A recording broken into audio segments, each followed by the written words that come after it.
ఈశ్వర స్వరూపమైన సభకి నమస్కారం. శ్రీరామాయణాంతర్గతమైనటువంటి సుందరకాండ పరమ ప్రఖ్యాతి వహించినటువంటి కాండ. ఎటువంటి ఆపదలు కలిగినప్పటికీ, ఎటువంటి క్లిష్ట సమయం ఏర్పడినప్పటికీ కూడా ఆ పరిస్థితిని అధిగమించాలి అనుకున్న వాళ్ళు పారాయణ చేసేటటువంటి కాండ సుందరకాండ. అలాగే ఉపాసన విషయమై అనేకమైనటువంటి రహస్యాలు తెలుసుకోవాలి అనేటటువంటి జిజ్ఞాస కలిగిన వారు చదివేటటువంటి కాండ సుందరకాండ. కేవలం పారాయణ చేసినంత మాత్రం చేత భగవంతుని యొక్క అనుగ్రహాన్ని తీసుకొచ్చి ఇవ్వగలిగినటువంటి కాండ సుందరకాండ.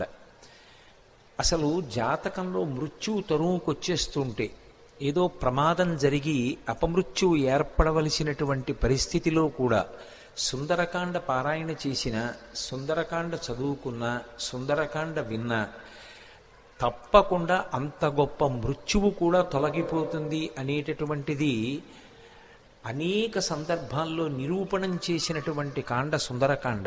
అందుకే లోకంలో విజ్ఞులైనటువంటి వారు ఒక మాట చెప్తారు.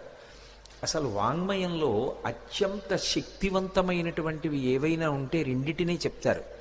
ఒకటి సుందరకాండ, రెండు సౌందర్యలహరి.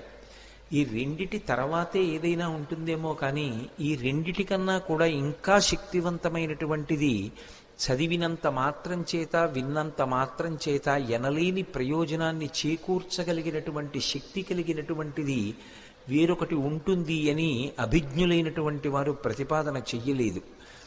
అంత శక్తివంతమైనటువంటి వాంగ్మయంతో, అటువంటి శ్లోకాలతో, మంత్రపూరితమైనటువంటి బీజాక్షరములతో కూడుకున్నటువంటి కాండ సుందరకాండ. పరమసుందరులైనటువంటి సీతారాముల్ని గుండెల్లో పెట్టుకుని తన సౌందర్యాన్ని అభివ్యక్తం చేసినటువంటి మహాసుందరుడిగా, హనుమ ఒక యోగి పుంగవుడిగా, ఆత్మదర్శనం చేసినటువంటి మహాపురుషుడిగా, ఒక వ్యక్తి జీవన ప్రస్థానంలో సంసారాన్ని తరించి చిట్ట చివర పరబ్రహ్మ దర్శనానికి, ఉపాసనలో అంతర్ముఖ ప్రయాణం ఎలా చేయాలనేటటువంటి మార్గానికి సోపానాలు పరిచిన కాండ కాబట్టి సుందరకాండ అని పేరు పెట్టారు. రామకథ చెప్పినా, సుందరకాండ చెప్పినా, సీతమ్మ గురించి చెప్పినా, ప్రత్యేకించి సుందరకాండ జరుగుతున్నప్పుడు హనుమ వచ్చి తీరుతారు. ఎందుకు వస్తారంటే, రామాయణంలో ఉత్తరకాండలో ఒక విషయం ఉంది. రామచంద్రమూర్తి అవతార పరిసమాప్తి చేస్తూ హనుమని అడిగారు, హనుమ నువ్వు కూడా నాతో వచ్చేస్తావా అని అడిగారు. అక్కర్లేదు, మీ నామము మీ కథ ఎంతకాలం ఉంటుందో అంతకాలము నేను ఈ భూమి మీద ఉంటానన్నారు.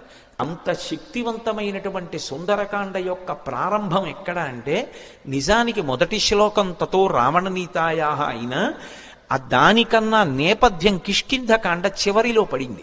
ఎందుచేత అంటే, కిష్కింధకాండ చివరికి వచ్చేటప్పటికి అందరూ శోక సముద్రంలో ఉన్నారు. ఎదురుగుండా సముద్రం, అందరి గుండెల్లో శోక సముద్రం. ఎందుచేత, ఎప్పుడో తప్పిపోయింది సీతమ్మ, జాడ తెలియదు. రాముడు ఏడుస్తున్నాడు, అన్న ఏడుస్తున్నాడు, లక్ష్మణుడు ఏడుస్తున్నాడు, భరతుడు అన్న కోసం ఏడుస్తున్నాడు, కౌసల్య సుమిత్ర కైకేయి బిడ్డల కోసం, రాముడి కోసం, కోడల కోసం, నందిగ్రామం వెళ్ళిపోయిన భరతుడి కోసం ఏడుస్తున్నారు. అసలు కోసల దేశ వాసులు ఎప్పుడు రాముడు వస్తాడని ఏడుస్తున్నారు. అవతల వానరులు, సీతమ్మ జాడ తెలియలేదు. మాట ఇచ్చినటువంటి సుగ్రీవుడు సీతమ్మ జాడ కనిపెడతానన్నవాడు ఎలా కనిపెడతాడు? మాట దక్కించుకోగలడా? వానరులు ఏడుస్తున్నారు. సుగ్రీవుడు, నా మాట నిలబడుతుందా? సీతమ్మ యొక్క జాడ కనిపెట్టి తేగలిగిన వాడు ఉన్నాడా? హనుమ కార్యం సాధించగలరన్న నమ్మకం ఉంది, కానీ అది జరిగే వరకు ఉద్విగ్నతతో ఉన్నాడు. అందరి హృదయాలు కూడా అత్యంత ఉద్విగ్నతతో కూడుకున్నటువంటి సందర్భంలో ఉన్నాయి. దక్షిణ దిక్కుకు వెళ్ళినటువంటి అంగదుడి నాయకత్వంలో వెళ్ళినటువంటి వానర సమూహంలో హనుమ సభ్యులు. కానీ ఆ వెళ్ళినటువంటి బృందం ఒక పెద్ద బిలంలో చిక్కుపడిపోయింది. ఆ చిక్కుపడిపోయినటువంటి కారణం చేత సుగ్రీవుడిచ్చినటువంటి కాలం దాటిపోయింది. సుగ్రీవుడిచ్చినటువంటి కాలం దాటిపోయింది కాబట్టి వెనక్కి వెడితే సుగ్రీవుడు చంపేస్తాడు. సుగ్రీవాజ్ఞ, ఖచ్చితంగా తిరిగి రాకపోతే శిరచ్ఛేదం చేస్తానన్నాడు. వెనక్కి వెడితే సుగ్రీవుడు చంపేస్తాడు. అందుకని వాళ్ళకి బ్రతకాలనుంది, కానీ బ్రతకడానికి మార్గం లేదు. ఇది సుందరకాండ ప్రారంభం. కష్టమన్న మాటకి చిట్ట చివరి స్థితి ఏది అంటే, బ్రతకాలని ఉన్నా ఇక బ్రతకడానికి మార్గం లేదు. అంత పెద్ద కష్టంలో ఉన్నారు. వెనక్కి వెడితే సుగ్రీవుడు చంపుతాడు, ముందుకు వెళ్ళడానికి మార్గం తెలియదు, సీతమ్మ ఎక్కడుందో జాడ తెలియదు. అందుకని ప్రాయోపవేశం చేశారు. మేమందరం చచ్చిపోతామని పడుకున్నారు. మేమేమి ముట్టుకోం, మా అంతటా మా శరీరాలు పడిపోతాయి, లేదా క్రూర మృగాలో పక్షులో ఏవో వచ్చి మమ్మల్ని చంపేస్తాయి, తినేస్తాయి అని పడుకున్నారు. నిజంగా వాళ్ళు చచ్చిపోదామని అనుకోవట్లేదు, బ్రతకాలనుంది, కానీ చచ్చిపోవడం వినా మార్గం లేదు. అది అక్కడున్న స్థితి. అంత శోక సముద్రంలో ఉన్నారు. అటువంటి స్థితిలో అకస్మాత్తుగా ఒక పక్షి అరిచింది. వాళ్ళు తెలిసో తెలియకో రామకథ చెప్పుకున్నారు పడుకుని. ఇదెక్కడి ప్రారంధం వచ్చిందిరా మనకి? ఎక్కడో కోసల దేశానికి అయోధ్య రాజధాని. అయోధ్యని పరిపాలించిన వాడు దశరథుడా. దశరథుడికి 3 భార్యలా. 60,000 సంవత్సరముల వయస్సు వచ్చే వరకు బిడ్డలు లేరా? బిడ్డలు పుట్టకపోవడానికి ఎదురొచ్చినటువంటి పాపాన్ని పోగొట్టుకోవడానికి అశ్వమేధయాగం చేసి మంచి కుమారుల్ని పొందడానికి పుత్రకామేష్టి చేశాడా? చేసిన యజ్ఞ ఫలితంగా రామలక్ష్మణ భరత శత్రుఘ్నులు అనేటటువంటి 4 ఉత్తమురైన కుమారుల్ని పొందాడా? పెద్దవాడు సుగుణాభిరాముడా. సీతమ్మ తల్లితో కలిసి తండ్రి మాట నిజం చేయడానికి అరణ్యవాసానికి వెళ్ళాడా? సీతమ్మ తల్లిని రాక్షసుడు అపహరించాడా? ఆ రామచంద్రమూర్తికి మన ప్రభువైన సుగ్రీవుడితో స్నేహం కుదిరిందా? వాలిని సంహరించి సుగ్రీవుడికి పట్టాభిషేకం చేశాడా? నీకెందుకు సీతమ్మ జాడ కనిపెడతానని మన ప్రభువైన సుగ్రీవుడు మాటిచ్చాడా? ఇచ్చిన మాట నిలబెట్టుకోవడానికి అన్ని దిక్కులకి వానరుల్ని పంపి మన ప్రారంధం కొద్దీ దక్షిణ దిక్కుకి మనని పంపాడా? మనం ఈ బిలంలో చిక్కుబడిపోయామా? సమయం దాటిపోయిందా? బ్రతకడానికి మార్గం లేక ప్రాయోపవేశం చేసి చచ్చిపోవడానికి సిద్ధపడుతున్నామా? మన కుటుంబాలు ఏమైపోతాయో, మన జాడ తెలియక ఎలా ఏడుస్తారో అని తెలిసో తెలియకో రామకథ చెప్పుకుంటున్నారు. అకస్మాత్తుగా ఓ పెద్ద పక్షి అరిచింది. ఎవడురా నా తమ్ముడైన జటాయువు పేరెత్తినవాడు అంది. వాళ్ళు కథాపరంగా జటాయువు పేరు చెప్పారు. వాళ్ళు చచ్చిపోదామని ఉంది, పక్షి వచ్చింది చంపేస్తుందేమో అన్నారు. అప్పుడు వెళ్ళి అడిగారు, ఎవరు నువ్వు అన్నారు. నేను జటాయువు యొక్క సోదరుడు సంపాతిని. నా రెక్కలు కాలిపోయాయి, నాకు రెక్కలు లేవు, నన్ను తీసుకెళ్ళండి సముద్రం దగ్గరికి, నా తమ్ముడు మరణించాడన్న వార్త తెలిసింది కాబట్టి నేను జలతర్పణ చేస్తానంది. జలతర్పణ చేసి మీరు ఎందుకు బాధపడుతున్నారని అడిగింది. సీతమ్మ జాడ తెలియదు అన్నారు. నేను సంపాతిని, నాకు విశేషమైనటువంటి దృష్టి శక్తి, నేను ఇక్కడ కూర్చుని చూస్తున్నాను, అదిగో లంకాపట్టణంలో సీతమ్మ ఉంది, నా మాట నమ్మండి, మీరు బయలుదేరండి, లంకలో అన్వేషించండి, మీకు సీతమ్మ కనపడుతుంది అంది. ఆ మాట సంపాతి చెప్పగానే కాలిపోయిన రెక్కలు మళ్ళీ వచ్చాయి కిష్కింధకాండ చివర్లో. అంటే రామకార్యం మీద వెడుతున్నటువంటి వాళ్ళకి మాట సాయం చేసినంత మాత్రం చేత కాలిపోయిన రెక్కలు మళ్ళీ పుట్టాయి. తెగిపోయిన రెక్క పెరగచ్చు, ఊడిపోయిన రెక్క మళ్ళీ అంటించచ్చు, ఏదో శస్త్రచికిత్స చేసి. అవి కాలిపోయాయి కాబట్టి ఇక మొలవు పక్షికి. కానీ అది చేసిన పని ఏమిటంటే రామకార్యం మీద వెడుతున్న వాళ్ళకి గుక్కెడు మంచినీళ్లు కాదు ఇచ్చింది, ఒక్క మాట సాయం చేసింది. మాట సాయం చేసినంత మాత్రం చేత కాలిపోయిన రెక్కలు వచ్చాయి. అంటే రామ కార్యం మీద వెడుతున్న వాళ్ళకి చేసేటటువంటి ఉపకారమునకు ఉండేటటువంటి బలం, రామ కథ తెలిసో తెలియకో చెప్పుకున్నంత మాత్రం చేత కలిగేటటువంటి ఫలం ఆవిష్కరించారు కిష్కింధకాండ చివరిలో. కాబట్టి ఇప్పుడు సంపాతి వాక్కులు విని వాళ్ళందరూ దక్షిణ సముద్రానికి ఉత్తర తీరంలో కూర్చున్నారు. 100 యోజనముల లవణ సముద్రాన్ని దాటి వెళ్ళాలి. ఎవరు 100 యోజనముల సముద్రాన్ని దాటి వెడతారు? అందరూ ఎవరి బలాన్ని వాళ్ళు చెప్తున్నారు. అందులో పెద్ద పెద్ద వానరులు ఉన్నారు. వాళ్ళందరూ ఏదో 30 అన్నారు, 40 అన్నారు, 50 అన్నారు, 60 అన్నారు, 70 అన్నారు. అంగదుడు అన్నాడు, నేను 100 యోజనములు దాటి లంకాపట్టణానికి వెడతాను, కానీ తిరిగి రాగలనో రాలేనో చెప్పలేనన్నాడు. అందరూ అంతమంది పరివారం ఉండగా, పరివారం ఇక్కడ కూర్చుంటే ప్రభువు వెళ్ళి కార్యం చేస్తుంటే ఇంకెందుకు ఈ పరివారం, అలా నువ్వు వెళ్ళకూడదన్నాడు పెద్దవాడు జాంబవంతుడు. మరి ఎవరు వెడతారు? ఒక్క స్వామి హనుమ మాత్రం సముద్ర తీరంలో మిగిలిన వానరులకందరికీ దూరంగా కూర్చుని రామనామ జపం చేస్తున్నారు. ఎందుకని? ఆయనకి చిన్నతనంలో శాపం ఉంది. దేవతలందరూ ఇచ్చినటువంటి వరముల చేత విపరీతమైన బలం ఏర్పడిపోయింది. ఆ బలం ఏం చెయ్యాలో తెలియక చిన్నతనంలో మహర్షులు మడిబట్టలు ఆరేసుకుంటే వాటిని చింపేసేవారు, యజ్ఞకుండాలు కనపడితే తిరగతోసేసేవారు. ఇప్పుడు ఈ పిల్లవాడికి ఇంత బలం అనవసరం, వీడు పెద్దవాడు అయిన తర్వాత వీడికి అవసరం వచ్చినప్పుడు గుర్తొస్తే చాలని వాళ్ళు శేపురీరం రఘుశ్రేష్ఠ నాతి క్రుద్ధాతి మన్యవ అంటారు ఉత్తరాఖండలో. వాళ్ళేం కోపంతో కాదు, ఇప్పుడు ఇందుకు ఈ పిల్లాడికి ఇంత బలం, అవసరం వచ్చినప్పుడు గుర్తొస్తుంది. ఈ పిల్లవాడి బలాన్ని వీడికి మళ్ళీ జ్ఞాపకం చేస్తే వీడికి జ్ఞాపకం వచ్చి శాపం పోతుంది అని శాపం ఇచ్చారు. తన బలం తనకి తెలియదు. అందుకే వాలి తరువుకొస్తున్నప్పుడు కూడా కిష్కింధకాండలో సుగ్రీవుడు పారిపోతుంటే హనుమ కూడా వెళ్ళిపోయారు తప్ప వాలికి ఎదురు తిరగలేదు. తన బలం తనకి తెలియదు. ఇప్పుడు జాంబవంతుడు హనుమ దగ్గరికి వెళ్ళారు. వెళ్ళి, నాయనా హనుమ, వానరజాతి యొక్క పరువు ప్రతిష్టలన్నీ నీ చేతుల మీద ఉన్నాయి. ఇంతటి బలసంపన్నుడవి. ఈ లోకంలో ముగ్గురున్నారు గమనవేగం ఉన్నవారు. అంత వేగంగా వెళ్ళగలిగినటువంటి ప్రాణి నాల్గవది లేదు. మొట్టమొదటి వాడు వాయుదేవుడు నీ తండ్రి, రెండవ వాడు గరుత్మంతుడు, మూడవ వాడు నువ్వు.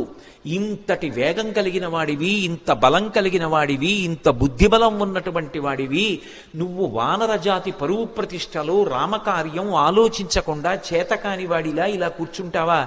నీ తల్లి పుంజకస్థల, ఆమె అప్సరస.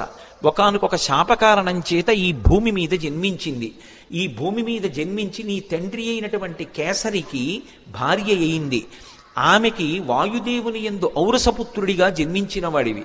పుట్టగానే అపారమైనటువంటి వేగంతో సూర్యమండలం వైపు ప్రయాణం చేసి ఉదయిస్తున్న సూర్యబింబం తినే ఫలం అనుకుని వెళ్ళావు.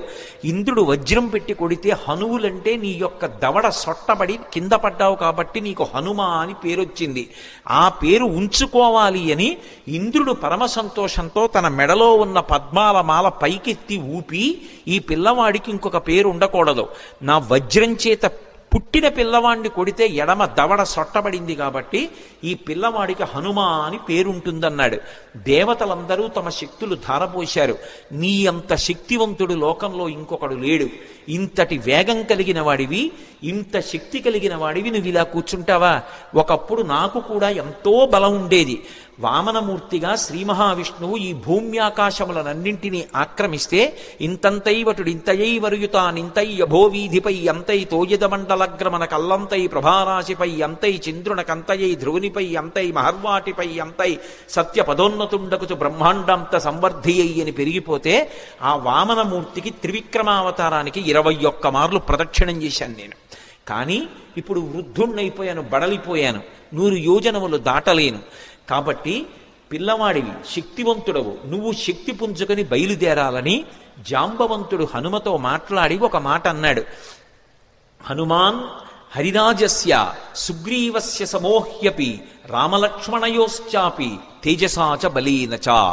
జాంబవంతుడు రామాయణంలో ఏదైనా చెప్పాడు అంటే దానికి ఒక ప్రమాణం ఉంటుంది. ఎందుకంటే సృష్టికర్త అయిన బ్రహ్మగారు ఆవలిస్తే బ్రహ్మగారి అంశతో బయటికి వచ్చినటువంటి వాడు.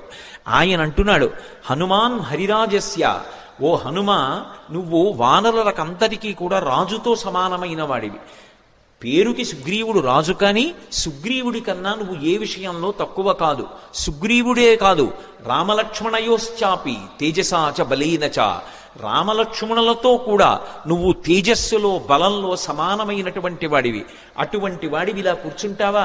ఉత్తిష్ట హర్షార్దూల హరిషార్దూల లంఘవస్య మహార్ణవం పరాహి సర్వభూతానాం హనుమన్యా గతిస్తవ. ఓ హనుమ, నీవు నీ బలాన్ని జ్ఞాపకాన్ని తెచ్చుకొని పైకి లేచి ఈ సముద్రాన్ని దాటు. నువ్వు దాటుతున్నప్పుడు ఈ బ్రహ్మాండంలో ఉన్నటువంటి సమస్త భూతములు ఆశ్చర్యపోతాయి నీ గమనశక్తిని చూసి. ఆశ్చర్యపోయి భూతకోటి అంతా లేచి నిలబడి నమస్కరిస్తుంది. అంత వేగంతో వెళ్ళగలిగిన వాడివి. అటువంటి వాడివి ఇలా కూర్చోకూడదు. వానర జాతి పరువంతా నీ చేతిలో ఉంది. నువ్వు ఇవాళ వెళ్ళి సీతమ్మ దర్శనం చేసి వచ్చి ఆమె జాడ తీసుకొస్తే మనం వెళ్ళి మళ్ళీ సుగ్రీవుడికి చెప్తే, సుగ్రీవుడు రాముడికి చెప్తే, రాముడి వలన ఉపకారం పొందినటువంటి సుగ్రీవుడు ప్రత్యుపకారం చేశాడనేటటువంటి మాట నిజమవుతుంది. లేకపోతే మన ప్రభువు పరువు పోతుంది. ప్రభువు చేత పరిపాలింపబడిన వానర జాతి పరువు పోతుంది. ఇంతమంది పరువు నీ చేతిలో ఉంది. ఇంతమంది శోకాన్ని పోగొట్టగలిగిన వాడివి నువ్వే. నాయనా లే అని ఒక్కసారి ప్రచోదనం చేస్తే శాప విమోచనం అయిపోయింది. తెలియక ఒక మాట అంటుంటారు, హనుమకి తన బలం గుర్తు చెయ్యాలని. మనం ఇప్పుడు జ్ఞాపకం చెయ్యక్కర్లేదు. ఎప్పుడో కిష్కింధకాండ చివరిలో సుగ్రీవుడు చేసినటువంటి స్తోత్రం చేత హనుమ యొక్క ఆ శాపమంతా విమోచనం అయిపోయింది. వెంటనే ఆయన తన బలాన్ని తాను జ్ఞాపకానికి తెచ్చుకొని మహేంద్రగిరి మీదకి ఎక్కుతూ అక్కడ నిలబడి ఒక మాట చెప్పారు. నా బలం నాకు జ్ఞాపకానికి వచ్చింది. నాతో సమానంగా వెళ్ళగలిగినటువంటి వాళ్ళు ఇద్దరే. ఒకటి నా తండ్రి వాయుదేవుడు, రెండు గరుత్మంతుడు. నేను ఎంత వేగంగా వెడతానంటే సూర్యుడు ఉదయాద్రి మీద ఉదయించి ప్రయాణం ప్రారంభం చేసినప్పుడు సూర్యుడితో పాటుగా ప్రయాణం ప్రారంభం చేసి సూర్యుడు మధ్యాహ్నానికి ఆకాశం మధ్యలోకి వచ్చేటప్పటికి నేను పశ్చిమాద్రికి వెళ్ళి పశ్చిమాద్రిని ముట్టుకుని మళ్ళీ తిరిగి వచ్చి మధ్యాహ్నం సూర్యబింబాన్ని కలవగలను. అంత వేగంతో వెళ్ళగలను. సముద్రం మీద నేను వెడుతున్నప్పుడు నా వేగాన్ని తట్టుకోలేక నా తొడల యొక్క వేగానికి సముద్రాన్నంతటినీ చాప చుట్టినట్టు చుట్టి నీటిని పైకెత్తి తీసుకుపోగలను. ఆకాశంలో ఉండేటటువంటి మేఘములనన్నిటినీ కూడా నా భుజముల చేత కట్టి ఈడ్చేయగలను. ఈవలి ఒడ్డున నిలబడి ఆవలి ఒడ్డుని నా చేతితో స్పృశించగలను. పర్వతములను పైకెత్తి ఆడి వాటిని చూర్ణములను చెయ్యగలను. ఈ భూమినంతటినీ చుట్టతాను. సముద్రాలన్నింటినీ కూడా కలచివేసి అవి తమ చెలియల కట్టలు దాటి ప్రవహించేలా చెయ్యగలను. అంతటి శక్తివంతుడనన్న విషయం నాకు అర్థమైంది. ఇప్పుడు నేను లంకాపట్టణానికి బయలుదేరుతున్నాను, మీరు నిశ్చింతగా ఉండండి మహేంద్రగిరి మీద నిలబడి సవేగవాన్ వేగ సమాహితాత్మ హరిప్రవీర పరవీరహంత మనస్సమాధాయ మహానుభావో జగామలంకాం మనసా మనస్వీ అని పూర్తి చేశారు మహర్షి కిష్కింధకాండ. ఆ హనుమ ఇంకా లంకాపట్టణానికి తన శరీరంతో వెళ్ళాలి.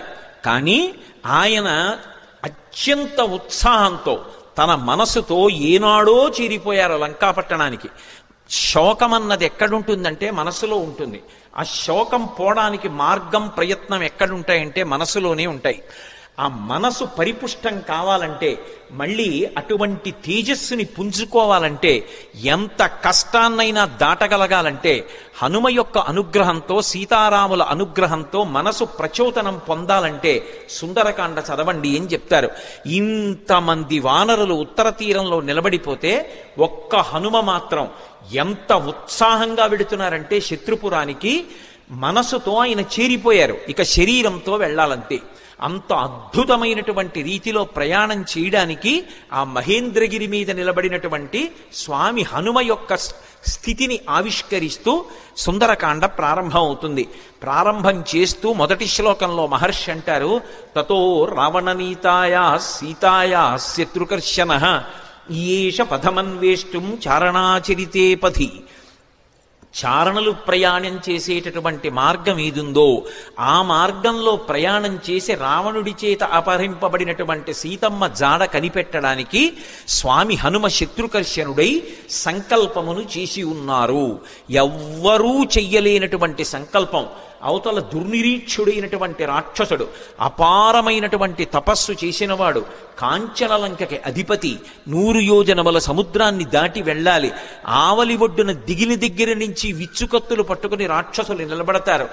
ఎవడి తేజస్సు చూసినంత మాత్రం చేత యమధర్మరాజు గారు కూడా కాకిలో దూరి పారిపోయాడో అంతటి మహాతేజస్ సంపన్నుడు. తన జీవితం మొత్తం మీద రామచంద్రమూర్తి చేతిలో చనిపోకముందు అతను ఓడిపోయింది ఇద్దరి చేతిలోనే. ఒకటి వాలి చేతిలో ఓడిపోయాడు, 2 కార్తవీర్యార్జునుడి చేతిలో ఓడిపోయాడు. దిక్పాలకుర్ని కూడా ఓడించాడు, దేవతల్ని ఓడించాడు, ఇంద్రుణ్ణి ఓడించాడు. అంతటి శక్తివంతుడు, దుర్నిరీక్షుడు, అసలు చూడ్డం కూడా సాధ్యం కాదు. అంతటి తేజస్సుతో వెలిగిపోతుంటాడు. కొన్ని కోట్ల మంది రాక్షసులు నిరంతరం పరివేష్టించి ఉండి లంకాపట్టణాన్ని కాపలా కాస్తూ ఉంటారు. అటువంటి లంకాపట్టణంలో అతను ప్రాణ సమానంగా భావించి దాచినటువంటి సీతమ్మ యొక్క జాడ కనిపెట్టాలనేటటువంటి సంకల్పం చేసుకుని బయలుదేరుతున్నారంటే అటువంటి సంకల్పం చెయ్యగలిగినటువంటి వాడు వేరొకడెక్కడుంటాడు. అందుకని ఈయేష ఎంత గొప్ప సంకల్పం చేశారు. అందుకని ఈయేష పథమన్వేష్టం చారణాచరితే పథి. చారణాచరితే పథి అంటే చారణులు అంటే దేవగాయకులు. రామాయణంలోనే అనేక చోట్ల వాళ్ళ ప్రస్తావన వస్తుంది. శంకర భగవత్పాదులు చేసినటువంటి నవరత్నమాలికా స్తోత్రంలో కూడా చారణుల గురించినటువంటి ప్రస్తావన ఉంటుంది. చారణులు ఎప్పుడు శుభవార్తలు చెప్తూ ఉంటారు. సుందరకాండ ప్రారంభమే శుభవార్తలు దేవతలకి చెప్పేటటువంటి చారణుల యొక్క ఒక్కసారి వాళ్ళ స్మరణతో ప్రారంభమవుతుంది. అంటే సుందరకాండ ఎవరు చదువుతున్నారో ఎవరు వింటున్నారో వాళ్ళు శుభవార్త వింటారు అన్నది అన్యాపదేశంగా వాల్మీకి మహర్షి జాతికి ఇస్తున్నటువంటి అభయం. ఆ చారణులు దేవగాయకులు, వాళ్ళు భూమికి దగ్గరగా తిరుగుతూ ఉంటారు. వారు భూమి మీద దిగరు, ఆకాశ మార్గంలో వెడుతూ ఉంటారు. అంటే స్వామి హనుమ సముద్రం మీద కాకుండా, సముద్రానికి తగలకుండా ఆకాశ మార్గంలో వెళ్ళడానికి నిర్ణయించుకున్నారు అన్నది భావన. ఇందుచేత అంతటి శక్తివంతుడు, అంతటి గమనవేగం కలిగిన వాడు, గరుత్మంతునితో సమానమైన వాడు కాబట్టి ఆయన వెళ్ళగలరు ఆకాశంలో. కాబట్టి తతో రావణనీతాయా సీతాయా శత్రుకర్షణ ఈయేష పథమన్వేష్టం చారణా చరితే పథి. అదే శ్లోకం సంసారం అనేటటువంటి సముద్రాన్ని తరించడానికి ఎటువంటి ఉపాయములను అనుష్ఠిస్తారో అటువంటి ఉపాయములు హనుమ ద్వారా ఆవిష్కరింపబడిన కాండ కాబట్టి అదే శ్లోకాన్ని వేరొక రకంగా అన్వయం అయినప్పుడు హనుమ వలన మాత్రమే మళ్ళీ అందులో ఇంకొక విషయం ఆవిష్కరింపబడుతుంది. ఆయన చారణా చరితే పది, చారణులు వెళ్ళినటువంటి మార్గంలో వెడుతున్నారు. చరణము అన్న మాట దేనికి అన్వయం అవుతుందంటే ప్రధానంగా వేదంలో ఉండేటటువంటి మంత్రభాగాలు ఉంటాయి. వేదంలో ఉండేటటువంటి మంత్రభాగాలకి సంబంధించినటువంటి విభాగాల్ని చరణములు అని పిలుస్తారు. చారణ చరితేపథి అంటే వేదము చేత చెప్పబడినటువంటి సంప్రదాయబద్ధమైనటువంటి మార్గంలో ప్రయాణం చేసి బ్రహ్మ విద్యాస్వరూపిణి అయినటువంటి సీతమ్మ జాడ తెలుసుకోవడానికి ఒక గొప్ప ఉపాసకుడు ఉపాసన ప్రారంభం చేశాడు. అంతర్ముఖత్వాన్ని, లంక అనబడేటటువంటి ఈ శరీరం లోపలికి వెళ్ళి ఇక్కడే ఉన్నటువంటి సీతమ్మ యొక్క దర్శనానికి వెడుతున్నాడు. అలా వెడుతున్నవాడు మహాసాధకుడు, మహాపురుషుడు. ఆయన తప్ప మిగిలిన వాళ్ళు ఈ కంటితో ఎదురుగుండా ఉన్న వాటిని చూసి ఆనందపడుతుంటే, భోగం అనుభవిస్తుంటే, ఆయన ఈ కన్నులు మూసి వేదము చేత చెప్పబడినటువంటి మంత్రములను ప్రమాణంగా తీసుకుని చారణా చరితేపథి, ఆ వేదము చెప్పిన సంప్రదాయ పద్ధతిలో అంతర్ముఖత్వంతో లోపల ఉన్నటువంటి బ్రహ్మ విద్యాస్వరూపిణి అయినటువంటి జగన్మాత దర్శనానికి బయలుదేరుతున్నారు. ఇది చెప్పడం ఆ శ్లోకానికి ఉన్నటువంటి ఆంతరమైనటువంటి అర్థం. అందులో రావణ అన్న చోట మధ్యలో ఉన్నటువంటి వా గాయత్రీ మహామంత్రంలో ఉన్నటువంటి బీజాక్షరం. అక్కడికి వచ్చేటప్పటికి బీజాక్షరం ప్రతిపాదింపబడింది. గాయత్రీ మంత్రం ఒక్కదానికి ఒక ప్రత్యేకత. 24 అక్షరాలు బీజాక్షరాలే. 24 అక్షరాలకి ఋషులున్నారు, 24 అక్షరాలకి అధిష్టాన దైవాలున్నారు. ప్రత్యేకించి ఈ వా అన్న అక్షరాన్ని రోజు గాయత్రీ మహామంత్రంలో అంతర్భాగంగా ఎవరు జపం చేస్తారో వాళ్ళకి అజ్ఞానము తొలగిపోయి జ్ఞానము కలుగుతుంది.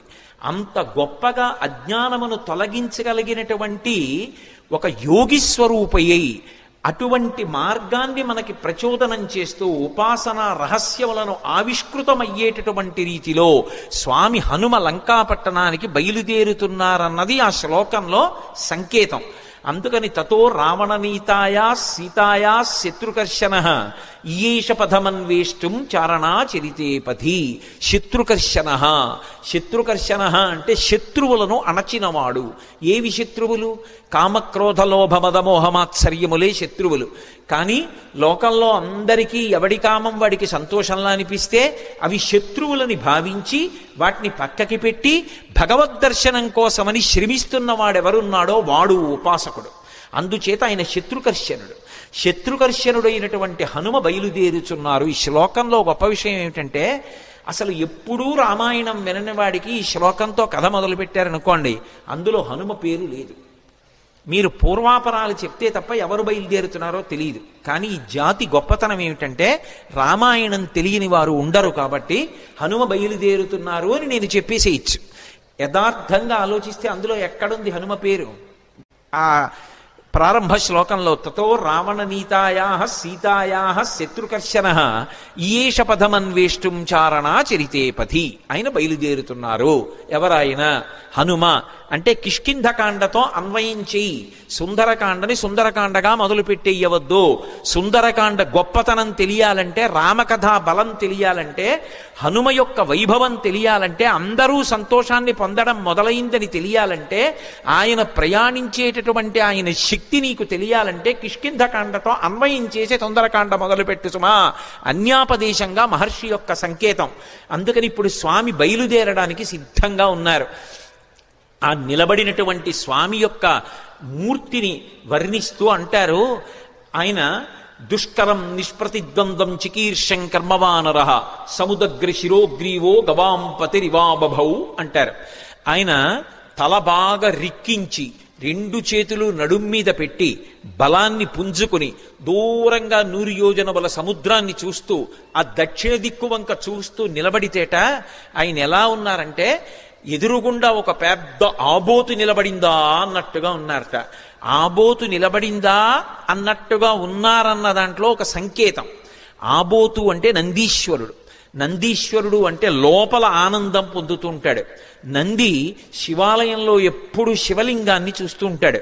ఆయన దగ్గరికి వెళ్ళి మీరు మేళం చెయ్యండి, రోహిణీ కార్తెలో ఎండ రానివ్వండి, రోళ్లు పగిలిపోతుండనివ్వండి, హోరుమని వర్షం పడుతుండనివ్వండి, భక్తి ఎక్కువైపోయి ఆయన తోక కింద దీపం పెట్టండి, అరటిపండు ముక్క తీసుకెళ్ళి ఆయన మూతికి రాసేసి గాజు ఈగలు ముక్కులో దూరనివ్వండి, ఆయన తల కూడా ఇలా కనపడు.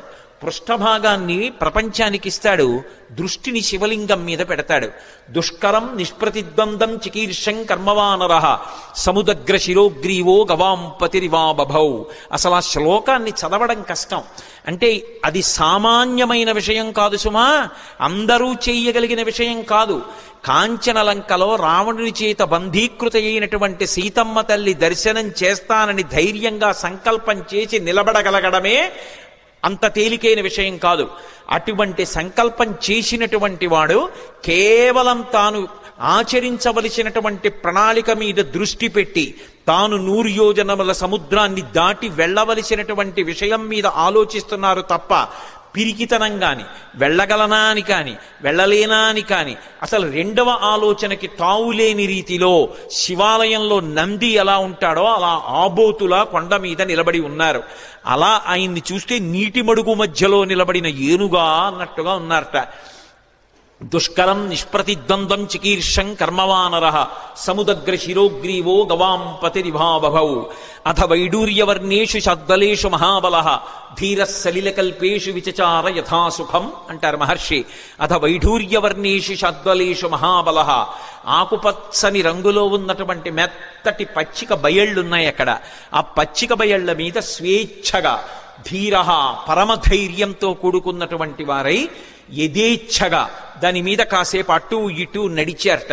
ఆయన నడుస్తున్నప్పుడు ఆయన గుండెలకి ఉరిపిడి పడి అనేకమైనటువంటి చెట్లు కూలిపోయాయి. ఆయన యొక్క పదఘట్టనల చేత వచ్చినటువంటి శబ్దాలకి భయపడి క్రూర మృగాలన్నీ కూడా భయంతో పెద్ద రవం చేస్తున్నాయి. ఆయన మాత్రం ధీరుడై పచ్చిగడ్డిలో అటు ఇటు తిరిగారు. అంటే లౌకికమైనటువంటి భోగములను త్రోసిరాజని శరీరం ఎంత క్లేశం పొందినా ఒకప్పుడు పాతాళలింగం దగ్గర కూర్చుని ధ్యానం చేస్తున్నటువంటి భగవాన్ రమణుల తొడల కింద తేళ్లు జెర్రిలు చేరి కరిచేస్తే నెత్తురు కారిపోయి మాంసం బయటికొచ్చి అట్టలు కట్టినా స్పృహలేక అన్ని భోగములను విసర్జించి కటిక చీకట్లో ముళ్ళకంపల్లో భగవద్దర్శనాన్ని అపేక్షిస్తూ ధ్యానమనందు నిలబడిపోయినటువంటి భగవాన్ రమణుల యొక్క స్థితి ఎలా ఉంటుందో అలా సమస్త భోగములను త్రోసిరాజని శరీరం ఎంత క్లేశపడినా భగవద్దర్శనాభిలాషి అయి ఆ లంకాపట్టణాన్ని చేరడానికి సీతామాత దర్శనానికి ఉద్యుక్తులవుతున్నటువంటి హనుమ యొక్క ఆ తిరుగులేనటువంటి విశ్వాసమునకు ఆయన యొక్క నిర్ణయానికి ప్రతీకగా నిలబడినటువంటి ఆ బాహ్య స్థితిని ఆవిష్కరిస్తుంది శ్లోకం. అందుకని అథ వైడూర్యవర్ణేషు శాద్వలేషు మహాబల ధీర సలిలకల్పేషు విచచార యథాసుఖం. ఆయన బయలుదేరడానికి సిద్ధపడి ఒక్కసారి దక్షిణ దిక్కు వంక చూశారు. హనుమ సంప్రదాయాన్ని నేర్పుతున్నారు, లేదా రామాయణము వేదోపబృంహణము మనం ఎలా బ్రతుకాలో నేర్పుతుంది. సూర్యాయ సూర్యభగవానుడికి నమస్కారం. వెడుతున్న కార్యం లంకాపట్టణానికి వెళ్ళి సీతమ్మను అన్వేషించాలి. శరీరంలో అవయవాలకు బలం ఉండాలి, అవతల శత్రువుల్ని మర్దించాలి, రావణుడితో మాట్లాడాలి, సీతమ్మ దర్శనం చెయ్యాలి. దీనికి ఇంద్రియములన్నిటికీ కూడా పటుత్వం ఉండాలి. సమస్త ఇంద్రియములకు పటుత్వమునివ్వగలిగినటువంటి మహేంద్రుడికి నమస్కారం. సూర్యాయ మహేంద్రాయ పవనాయ, ఈ శరీరాన్నిచ్చినటువంటి నా తండ్రి వాయుదేవుడికి నమస్కారం. స్వయంభువే, స్వయంభువే అంటే బ్రహ్మగారిని ఒక అర్థం, లేదా రామచంద్రమూర్తికే నమస్కారం చేశారని ఒక అర్థం. స్వయంభువే భూతేభ్యశ్చాంజలిం కృత్వా, సమస్త భూతకోటికి నమస్కరిస్తున్నాను. నేను వెడుతున్న ఈ కార్యం ఇంత గొప్ప కార్యం, దీనికి సమస్త భూతములు నాకు ఉపకరించుగాక. ఎంత వినయంతో బయలుదేరుతున్నారో చూడండి. ఎంత పెద్ద కార్యాన్నైనా ఎవడు సాధిస్తాడంటే, ఎవడు వినయంతో నిలబడగలడో వాడు సాధిస్తాడు తప్ప, ఇంత పెద్ద కార్యం మీద వెడుతున్న వాడిని నేననుకున్నవాడు ఎవడున్నాడో వాడు సాధించలేడు. ఇన్ని కోట్ల మంది వానరులు చెయ్యలేని పని చెయ్యడానికి ఆయన ఒక్కడెడుతున్నాడు. కానీ మీరు చెయ్యలేని దానికి నేను ఎడుతున్నానంట లేదు. ఇంత పెద్ద కార్యానికి నేను వెడుతున్నాను కాబట్టి మీరందరూ నాకు ఉపకారం చెయ్యాలి, మీరు లేని నేను చెయ్యలేను. భూతేభ్యశ్చంజలిం కృత్వా చకార గమనేమతిం. కానీ వెడుతున్నది దక్షిణ దిక్కుకు వెడుతున్నారు. ఏదైనా శుభకార్యం ప్రారంభం చేస్తూ దక్షిణ దిక్కుకి తిరిగి నమస్కారం చెయ్యకూడదు. ఒక్క సంధ్యావందనంలో మాత్రం దిగ్దేవతా నమస్కారం అని చేస్తాం. చేసినప్పుడు 4 దిక్కులకి పైకి కిందకి కూడా నమస్కారం చేస్తాం. ఉత్తప్పుడు ఎప్పుడూ కూడా దక్షిణ దిక్కుకి తిరిగి నమస్కారం చేయకూడదు. అలా చేస్తే అది పితృలోకాధిపతి అయినటువంటి యమధర్మరాజు గారికి అందుతుంది. అందుకని దక్షిణ దిక్కుకి నమస్కారం చెయ్యరు. కాబట్టి దక్షిణానికి చెయ్యకూడదు. కాబట్టి సంప్రదాయంలో తేజస్సు పెరగాలి అంటే తూర్పు దిక్కుకి తిరిగి నమస్కారం చెయ్యాలి. అంజలిం ప్రాముఖ కుర్వన్ పవనాయాత్మయోనయే తతో హి వహృదే గంతుం దక్షిణో దక్షిణాం దిశం. దక్షిణ దిక్కుకు వెళ్ళడానికి తన శరీర బలాన్నంతటినీ కూడా పుంజుకుని శరీరాన్ని పెద్దదిగా పెంచే ముందు ఒక్కసారి తూర్పుకి తిరిగారు. దక్షిణానికి ప్రయాణం. కానీ తూర్పుకి తిరిగి అంజలి ఘటించారు సూర్యనారాయణమూర్తికి. అంజలి ఘటించి తన తండ్రి అయినటువంటి వాయుదేవుడికి ఇంకొక్క మారు నమస్కారం చేశారు. శరీరాన్నిచ్చినటువంటి తండ్రి అంటే శంకరాయచ మయస్కరాయచ అంటుంది. పరమశివుడు ఇంట్లో తిరిగితే కరచనాదులతో అదే తండ్రి. అటువంటి తండ్రి రూపంలోనే పరమేశ్వరుడు తిరుగుతూ ఉంటాడు అని. అటువంటి తండ్రికి వేరొక్క పర్యాయం నమస్కారం చేశారు.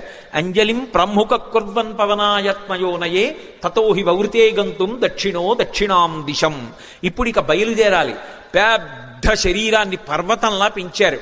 పెంచి ఇక బయలుదేరడానికి సిద్ధపడుతూ సచచాలాచలశ్చాపి ముహూర్తం కపిపీడిత తరూణాం పుష్పితాగ్రాణాం సర్వం పుష్పమశాతయత్ గిరిణా పీడ్యమానేనా పీడ్యమానాని సర్వశః గుహావిష్టాని భూతాని వినేదుర్వికృతైశ్వరైః తాస్తథా సవిషైర్దష్టా కుపితైస్తైర్మహాశిలాః జజ్వల పావకో దీప్తా బిబిదుశ్చ సహస్రధా యాని ఔషధజాలాని తస్మిన్ జాతాని పర్వతే విషఘ్నాన్యపి నాగానాం నశేకుష్యమితుం విషం అన్నారు మహర్షి.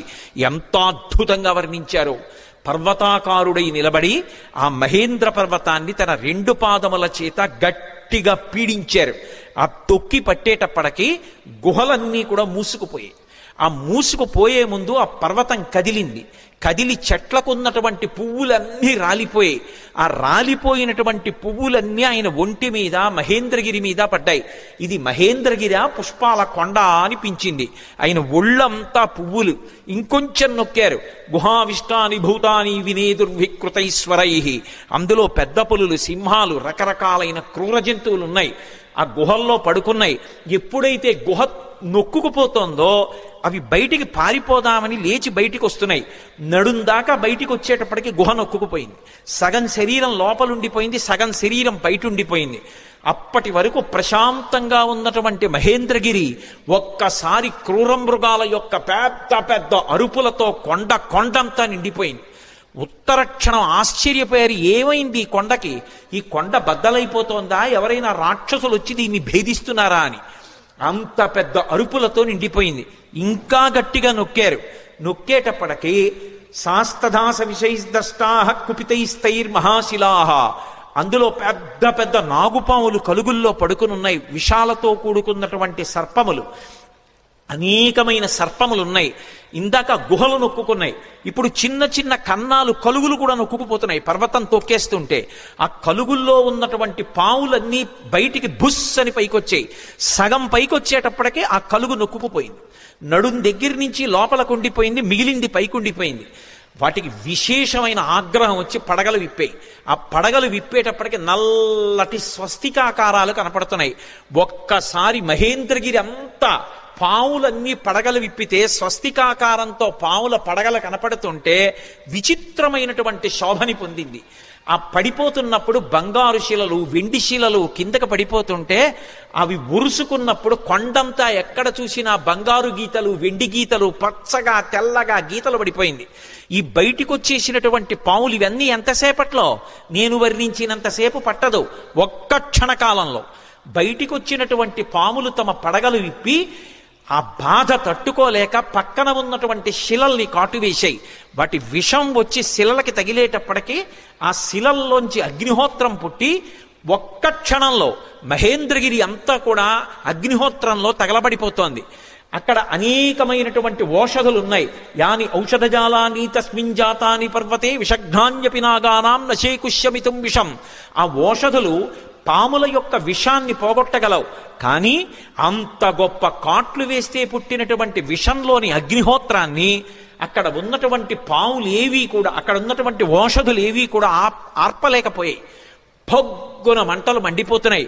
ఒక పక్క గుహల్లో సగం శరీరాలు ఉండిపోయాయి.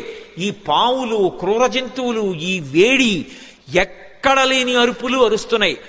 అలా అరుస్తున్నటువంటి సమయంలో అక్కడ విద్యాధరులు, గంధర్వులు మొదలైనటువంటి వాళ్ళు బంగారు పాత్రలు తెచ్చుకుని అందులో మద్యం పోసుకుని మంచి మంచి మాంసాలు తెచ్చుకుని తింటూ ఎద్దుల యొక్క తోళ్లు భూమి మీద పరుచుకుని తమ కాంతలతో కలిసి కూర్చుని మాంసం తింటూ మద్యం సేవిస్తున్నారు. అకస్మాత్తుగా కొండ కదిలిపోయింది. దర్శయంతో మహావిద్యాం విద్యాధర మహర్షయ సహితాస్తస్తురాకాశే వీక్షాంచకృష్య పర్వతం. దర్శయంతో మహావిద్యాం అంటారు మహర్షి. విద్యాధరులు, గంధర్వులు తమ యొక్క మహావిద్యని ప్రదర్శించారు. ఏమిటా మహావిద్య అంటే, కొండంతా కదిలిపోయి పావులన్నీ పైకి లేచి క్రూర మృగాలు అరిచి చెట్లన్నీ అకస్మాత్తుగా పువ్వులు కురిసేసి పెద్ద పెద్ద అరుపులరిచి అగ్నిహోత్రం పుట్టేసింది. బంగారు పాత్రలు వదిలేశారు, మద్యం వదిలేశారు, ఆహారం వదిలేశారు, ఎద్దుల తోళ్లు వదిలేశారు. భార్యల్ని మాత్రం చంకలో పట్టుకుని అకస్మాత్తుగా ఆకాశంలోకి ఎగిరిపోయి ఆధారం లేకుండా వాళ్ళు ఆకాశంలో నిలబడ్డారు. నిలబడి కాలిపోతున్నటువంటి మహేంద్రగిరిని చూశారు. చూసి ఆశ్చర్యపోయి వీక్షాంచకృష్య పర్వతం, ఏమి ఈ కొండ బద్దలైపోతుందా, ఏమి ఎవరూ కనపట్టలేదు, ఏమైంది ఈ కొండకు, అసలు ఏం జరిగి అకస్మాత్తుగా మహేంద్రగిరి ఇలా అయిపోతోందని తెల్లబోయారు. వాళ్ళలా తెల్లబోతుండగా మహర్షులు, దేవగాయకులైనటువంటి చారణులు మొదలైనటువంటి దేవతల సంఘాలుగా నిలబడి చెప్పుకుంటున్నారు. ఏష పర్వత సంకాచో హనుమాన్ మారుతాత్మజ తితీర్షతి మహావేగ సముద్రం మకరాలయం. మొసళ్లతో కూడుకున్నటువంటి, రాక్షసులతో కూడుకున్నటువంటి 100 యోజనముల లవణ సముద్రాన్ని తాను దాటి వెళ్ళి వానరజాతి పరువు ప్రతిష్టలు నిలబెట్టి సీతమ్మ జాడ తెలుసుకుని రామచంద్రమూర్తికి నివేదించడానికి పర్వత శరీరుడైనటువంటి స్వామి హనుమ పరాక్రమాన్ని పుంజుకుని దీన్ని లంఘించడానికి సిద్ధపడుతున్నారు. ఆశ్చర్యం, ఎవరి కోసం ఇంత కష్టపడుతున్నారు? రామార్థం వానరార్థం చికీర్షం కర్మదుష్కరం సముద్రస్య పరంపారం దుష్ప్రాపం ప్రాప్తుమిచ్చతి. రాముడి కోసం, వానరుల కోసం స్వార్థత్యాగం చేసి తాను ఇంత క్లేశపడుతూ ఈ సముద్రాన్ని దాటడానికి అదిగదిగదిగో స్వామి హనుమ బయలుదేరుతున్నారని ఆ విద్యాధరులందరూ లేచి నిలబడి ఆయనకి నమస్కరించి స్తోత్రం చేస్తున్నారు. ఇక బయలుదేరడానికి సిద్ధపడ్డారు. ఒక్కసారి తన బలాన్నంతటినీ పుంజుకున్నారు. ఒంటి మీద ఉన్నటువంటి వెంట్రుకలన్నీ నిక్కపొడుచుకున్నాయి. చెవులు రిక్కించారు. కళ్ళు 2 దృష్టి నిలబెట్టి 100 యోజనముల సముద్రం వైపు చూశారు. సచచాలాచలశ్చాపి ముహూర్తం కపిపీడితః అని దుదివేచ సరోమాణి చకంపే చాచలోపమః బాహూ సంస్తంభయామాస మహాపరిగసన్నిభౌ సపాదచ కపికట్యాం చరణౌ సంచుకోచ. ఆయన వెంటనే ఆ ఒంటి మీద వెంట్రుకలు నిక్కపొడుచుకుని ఉన్నాయి. ఆ తోక ఒక్కసారి ఇలా పైకెత్తారు. గరుత్మంతుడు సముద్రం మీద వెడుతూ పావుని తన్నుకుపోతున్నప్పుడు ఎలా ఉంటుందో అలా ఉన్నటువంటి తోకని ఝుళిపించి నేలకేసి కొట్టారు. కొట్టి ఆ 2 చేతులు పైకెత్తి ఇలా పరిగలు బిగించినట్టు బిగించారు. మహాపరిగసన్నిభౌ సపాదచ కపికట్యాం చరణౌ సంచుకోచ. కాళ్ళు వంచారు, మోకాళ్ళు కొద్దిగా కిందకి ఉంచారు, నడుం సన్నం చేశారు, హృదయాన్ని బాగా విశాలం చేశారు. మార్గమాలోకయం దూరాదుర్ధం ప్రణిహితేక్షణ రురోధ హృదయే ప్రాణాన్ ఆకాశమవలోకయన్. ప్రాణవాయువుని లోపల బంధించారు, దృష్టి బాగా నిలబెట్టారు, చెవులు రిక్కించారు. ఇక ఎగరడానికి సిద్ధపడుతున్నారు. పాదములతో తొక్కి పెట్టి ఉంచారు.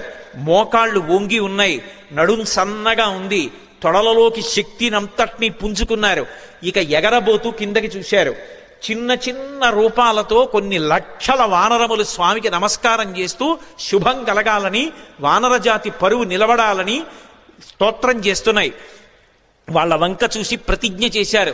తతో రావణనీ నేను బయలుదేరే ముందు యథా రాఘవ నిర్ముక్త శరశ్వసన విక్రమ గచ్చేతత్పద్గమిష్యామి లంకాం రావణపాలితాం నహి ద్రక్ష్యామి ఇది లంకాయాం జనకాత్మజాం అనేన విహివేగేన గమిష్యామి సురాలయం బద్ధ్వా రాక్షస రాజేన మానయిష్యామి రావణం సర్వదా కృతకార్యోహామేష్వామి సహసీతయా అన్నారు.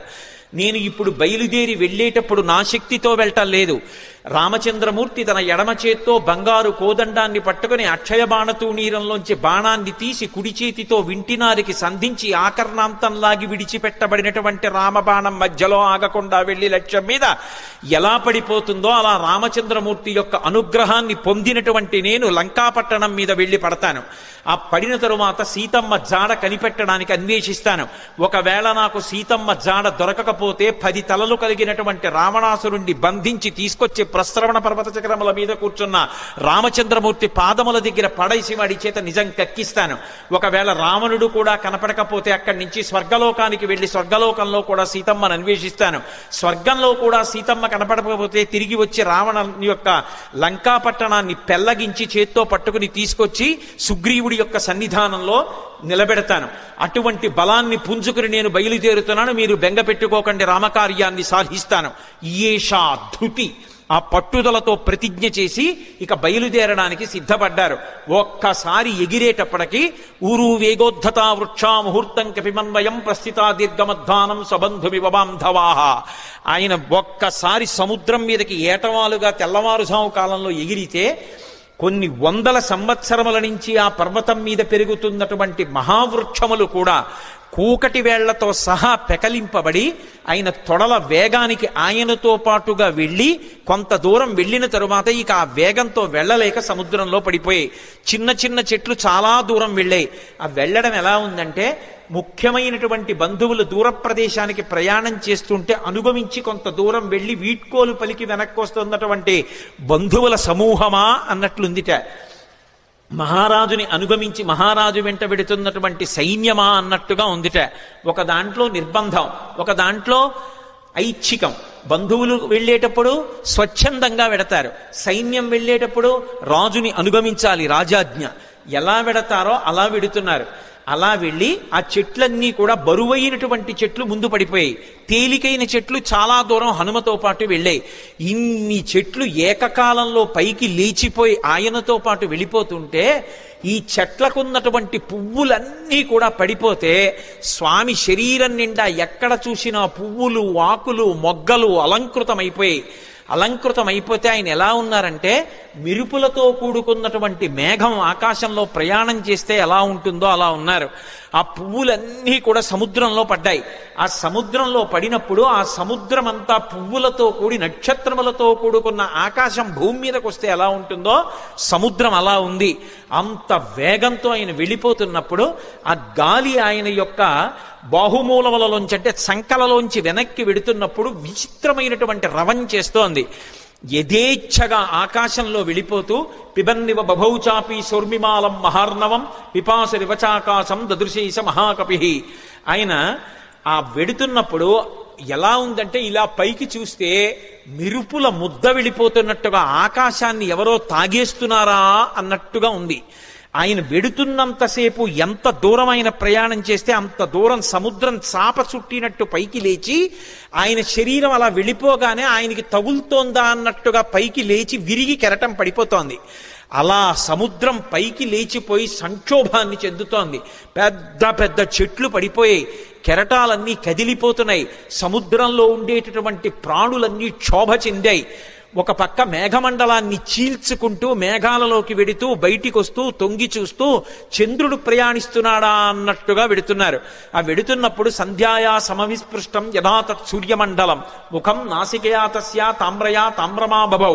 ముందు నుంచి చూస్తే ఎర్రటి ముఖం, పగడాల ముద్దలా ఉన్నటువంటి ఎర్రటి మూతి, వెనకాల చూస్తే గైరికాది ధాతువులతో ఉన్నటువంటి పర్వతం బద్దలైతే జేగురు రంగులో ఎలా ఉంటుందో అటువంటి పృష్ఠభాగం. ఆ తోక చూస్తే ఇలా స్తంభంలా నిలబెట్టారు. ఇంద్రధ్వజానికి పూజ చేసినప్పుడు ఇంద్రధ్వజాన్ని ఎలా నిలబెడతారో అలా నిలబెట్టారు. అప్పుడప్పుడు ఆ తోకని ఉంచి విసురుతున్నారు. అది ఎలా ఉందంటే గరుత్మంతుడు సముద్రం మీద వెడుతూ ఒక పావుని నోట కరుచుకుని వెడుతున్నప్పుడు అది గింజుకుంటే ఎలా ఉంటుందో ఆ తోక తిరగడం అలా ఉంది. ఒక్కొక్కసారి ఆ తోకని ఇలా ఉంచి తల మీద పెడుతున్నారు. ఆకాశంలో ఒక పెద్ద ఇంద్రధనస్సు ఏర్పడిందా అన్నట్టుగా ఉంది. ఆయన అలా వెడుతుంటే దూరం నుంచి ముందు నుంచి చూస్తే ఎలా ఉన్నారంటే పిబన్నివ భవౌచాపి సౌర్మిమాలం మహార్ణవం పిపాసు రవచాకాశం దదృశేష మహాకపి. ఆ దూరం నుంచి పర్వతస్థా వివానలౌ, ఆ రెండు కళ్ళు కూడా ఎక్కడో పర్వతంలో చీకటిగా ఉన్న చోట రెండు నెగళ్ళు వేస్తే ఆ రెండు నెగళ్ళు రెండు అగ్నిహోత్రాలు రగులుతుంటే ఇక్కడి నుంచి చూస్తే ఎలా ఉంటాయో పచ్చగా ఉన్నటువంటి ఆయన కళ్ళు అలా ఉన్నాయి. అలా వెళ్ళిపోతున్నారు. ఆ వెళ్ళిపోతున్నప్పుడు అకస్మాత్తుగా సముద్ర జలాలన్నీ కూడా ఇలా చాప చుట్టినట్టు పైకి లేచి పడిపోతుంటే ఆ సముద్రంలో ఉన్నటువంటి ప్రాణులన్నీ ఒక్కసారి కనపడ్డాయి. తిమివక్ర జుషాహ కూర్మాహ దృశ్యంతే వివృతాస్తథా వస్త్రాపకర్షకేణేవ శరీరాణి శరీరిణాం అంటారు మహర్షి.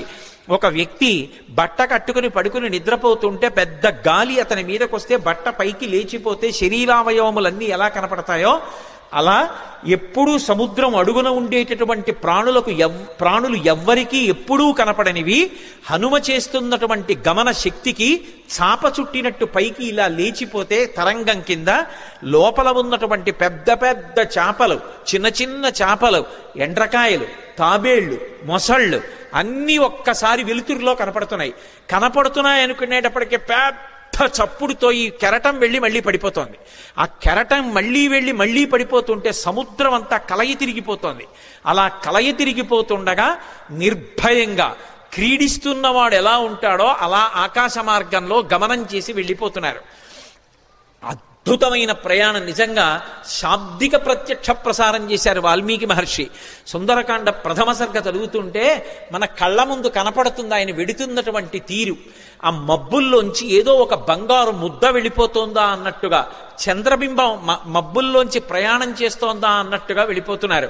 వెళ్ళిపోతుండగా సముద్రుడు చూసి వెంటనే మైనాకుణ్ణి పిలిచి అన్నాడు. మైనాకుడు బంగారు శిఖరములతో ఉంటాడు. ఆయన యొక్క గర్భంలోనే ఉన్నాడు, సముద్ర గర్భంలో.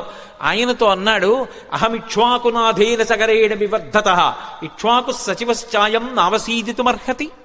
ఇది రామాయణం చదువుకున్నటువంటి జాతి యొక్క లక్షణాన్ని మహర్షి జ్ఞాపకం చేస్తున్నారు. నేను సముద్రుణ్ణి. ఈ భూమి మీద సముద్రాలు ఎలా ఏర్పడ్డాయో తెలుసా? ఇక్ష్వాకు వంశంలో పుట్టినటువంటి సగర చక్రవర్తి యొక్క కుమారులు 60,000 మంది సగరులు ఈ భూమిని గోతులు తవ్వితే గోతులలోకొచ్చి నిలబడినటువంటి జలములకు సాగరములని పేరొచ్చింది. మేము ఏర్పడ్డాము అంటే దానికి కారణం అదిగో ఇక్ష్వాకు వంశంలో పుట్టిన సగర చక్రవర్తి. ఇవాళ ఆ ఇక్ష్వాకు వంశంలో పుట్టినటువంటి రామచంద్రమూర్తి యొక్క భార్య జాడ తెలియక ఆపద పొందితే రాముడికి సహాయం చెయ్యాలి అని ఆయన యొక్క సచివుడైనటువంటి స్వామి హనుమ నిరాధారమైనటువంటి ఆకాశ మార్గంలో ప్రయాణం చేసి వెడుతున్నారు. మేము ఏర్పడడానికి కారణం ఇక్ష్వాకు వంశంలో పుట్టిన సగరుడైతే ఆ ఇక్ష్వాకు వంశంలో పుట్టిన రాముడికి కష్టం వచ్చినప్పుడు కష్టం తీర్చడానికి వెడుతున్న హనుమకి ఉపకారం చెయ్యాలి కదా. నువ్వు నాలో ఉన్నావు కదా, నా నీళ్లు తాగడానికి పనికిరావు, ఉప్పు నీరు.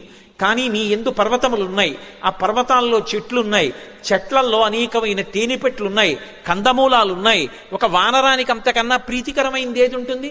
నువ్వు పైకి లేస్తే ఒక్కసారి ఆయన విశ్రమించి కాస్త తేనె తాగుతారు, కాసిని కందమూలాలు తింటారు, తర్వాత ప్రయాణం చేస్తారు. అటువంటి మహానుభావుడు ఎడుతున్నప్పుడు మనం ఆయనకి కించిత్ ఉపకారం చెయ్యకపోతే ఎంత దోషం చేసినట్టు. పాతాళ శాప్రమేయస్యా ద్వారమావృత్య తిష్టసి తిర్యగూర్త్వమలశ్చైవ శక్తిస్తే శైలవర్ధితం. నువ్వు ఈ సముద్రంలో పడిపోయినప్పుడు పాతాళలోకం నుంచి రాక్షసులు పైకొచ్చేటటువంటి బిలానికి అడ్డంగా పడ్డావు ద్వారానికి. కాబట్టి రాక్షసులు పైకి రాలేరు. కానీ నీకు ఒక శక్తి ఉంది, నువ్వు పైకి పెరగలవు, పక్కలకి పెరగలవు, కిందకి వెళ్ళగలవు. కాబట్టి పైకి లే. స్వామి హనుమ వస్తున్నారు, తొందరగా లే. ఎందుకో తెలుసా? కర్తవ్యమకృతం కార్యం సతాం మన్యుముదీరయేత్. ఆర్షవాక్కు అద్భుతమైన విషయాన్ని చెప్తున్నారు. మహాత్ములకు కోపం రాదు, కానీ అటువంటి మహాత్ములు కూడా కోపగిస్తారు. ఎప్పుడు కోపగిస్తారో తెలుసా? చెయ్యవలసిన పని చెయ్యడం కాదు, చెయ్యవలసిన పని చెయ్యవలసిన సమయానికి చెయ్యకపోతే మహాత్ములకు కూడా ఆగ్రహం వస్తుంది. అందుకని ఆయన దాటిపోక ముందు నువ్వు లేవాలి. అయ్యో నాకు తెలిసి లేచేటప్పటికి ఆయన వెళ్ళిపోయారు అనకూడదు. ఆయన రాకముందు లేచి నిలబడాలి. మహాత్ములు వచ్చేటప్పటికి సిద్ధంగా ఉండాలి.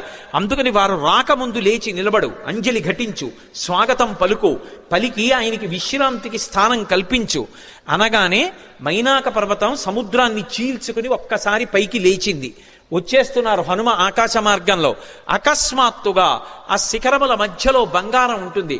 బాలసూర్యుని యొక్క కిరణములు పడి తెల్లవారుజాము కాలమేమో మరింత శోభిస్తోంది. ఆకాశం అంతా బంగారు వర్ణం పొందేసింది. అకస్మాత్తుగా సముద్రంలోంచి శిఖరములు లేచాయేమో, సముద్ర రంగంతా కూడా బంగారు రంగు అయిపోయింది. ఆ శిఖరములు పైకి లేచాయి. దర్శయామాస శృంగాణి సాగరేణ నియోజిత శాతకుంభమయీ శృంగై సకిన్నరమహోరగై అంటారు మహర్షి. ఆ పర్వత శిఖరములు పైకి లేస్తే దాని మీద కిన్నరులు ఉన్నారు, దాని మీద భయంకరమైనటువంటి సర్పములు ఉన్నాయి, చెట్లున్నాయి, తేనెపట్లున్నాయి, కందమూలాలున్నాయి, బంగారంతో మెరిసిపోతున్నాయి ఆ శిఖరాలు.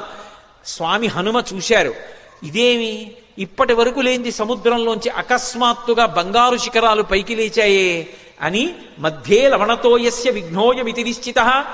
అకస్మాత్తుగా సముద్రంలోంచి బంగారు శిఖరాలు పైకి లేచాయంటే ఇది నేను చేస్తున్నటువంటి పనికి, నేను వెడుతున్న కార్యానికి విఘ్నం, నేను ఆగకూడదు అని వరసాపాతయామాస జీమూతమివమారుత తన వక్షస్థలంతో కొట్టారు శిఖరాల్ని.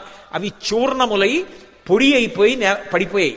సముద్రంలో పడిపోగానే ఒక్కసారి మైనాకుడు పురుష రూపాన్ని దాల్చి నిలబడ్డాడు. అంతరిక్ష స్థిత శ్రీమాన్ ఇదం వచనమబ్రవీత్. ఆకాశంలో నిలబడి స్వామి హనుమతో మాట్లాడుతున్నాడు. మహానుభావ, కృతీచ ప్రతికర్తవ్యం దేశధర్మ సనాతన సోయం తత్ ప్రతికారార్థీ తత్వసమ్మానమర్హతి అతిథి కిల పూజార్హ ప్రకృతోపి విజానత. ఈ జాతికి ఒక లక్షణం ఉంది, ఉపకారం చేసిన వాడికి ప్రత్యుపకారం చెయ్యాలి. ఒక ఉపకారాన్ని పొంది తిరిగి ప్రత్యుపకారం చెయ్యకుండా ఉపకారాన్ని మరిచిపోయిన వాడెవరుంటాడో వాడు కృతఘ్నుడు. అటువంటి కృతఘ్నుడికి నిష్కృతి లేదు. కిష్కింధకాండలో కూడా స్వామి లక్ష్మణుడు అంటాడు, బ్రహ్మఘ్నైచ సురాపేచ చోరే భగ్న వ్రతీ తథా నిష్కృతిర్విహితా సిద్ధి కృతఘ్నో నాస్తి నిష్కృతి. బ్రహ్మహత్య చేసిన వాడికి, దొంగతనం చేసిన వాడికి, సురాపానం చేసిన వాడికి, ఒక వ్రతం చేస్తానని నీళ్లు ముట్టుకుని కూడా వ్రతం చెయ్యకుండా వ్రతభంగం చేసిన వాడికి ప్రాయశ్చిత్తం ఉందేమో కానీ చేసిన ఉపకారాన్ని మరిచిపోయి కృతఘ్నుడై బ్రతికేటటువంటి వాడికి మాత్రం నిష్కృతి లేదంటాడు. కాబట్టి కృతీచ ప్రతికర్తవ్యం దేశధర్మ సనాతన. ఉపకారం చేసిన వాడికి ఉపకారం చెయ్యొద్దు. నేను సముద్రంలో దాక్కున్నాను, దాక్కోవడానికి నాకు అవకాశం ఇచ్చి సముద్రుడు ఉపకారం చేశాడు. అంతేకాదు, నీ తండ్రి నాకు ఉపకారం చేశాడు. ఒకానొకప్పుడు పర్వతాలకన్నిటికీ కృతయుగంలో రెక్కలుండేవి. పర్వతములు ఎగిరి వెళ్ళి ఎక్కడ కావాలంటే అక్కడ దిగేవి. అలా దిగుతున్నప్పుడు గ్రామాలకి గ్రామాలు, మునివాటికలు నశించిపోతుండేవి. అందరూ హాహాకారాలు చేస్తే దేవేంద్రుడు తన వజ్రాయుధంతో పర్వతాలకు ఉండేటటువంటి రెక్కలు తరిగేశాడు. అలా తరిగేస్తున్నప్పుడు నా రెక్కలు కూడా తరిగేస్తాడని నేను భయపడి భయంతో రెక్కలు ఉన్నా ఎగరలేక ఉండిపోయాను. అప్పుడు నీ తండ్రి వాయుదేవుడు చూశాడు, మిత్రత్వాన్ని పాటించి అయ్యో రెక్కలున్నా ఎగరలేకపోతున్నాడని నన్ను ఎత్తి ఇంద్రుడికి కనపడకుండా తీసుకొచ్చి సముద్రంలో పడేశాడు. నేను వెళ్ళి రాక్షసుడు పైకొచ్చేటటువంటి బిలమార్గానికి అడ్డుగా పడ్డాను. ఇంద్రుడు ఓరకంట చూసి పోనీలే భయంతో కదలడు కాబట్టి బిలమార్గం మూసుకుంది, రాక్షసులు పైకి రారు. ఉభయత్రా ఉపకారం జరుగుతుందని ఊరుకున్నాడు. రెక్కలున్నా కదలలేక ఆనాటి నుంచి ఈనాటి వరకు సముద్రంలో పడున్నాను. నీ తండ్రి వాయుదేవుడు నాకు ఉపకారం చేశాడు. ఆ తండ్రికి కొడుకువి నువ్వు. ఆత్మావై పుత్రనామాసి.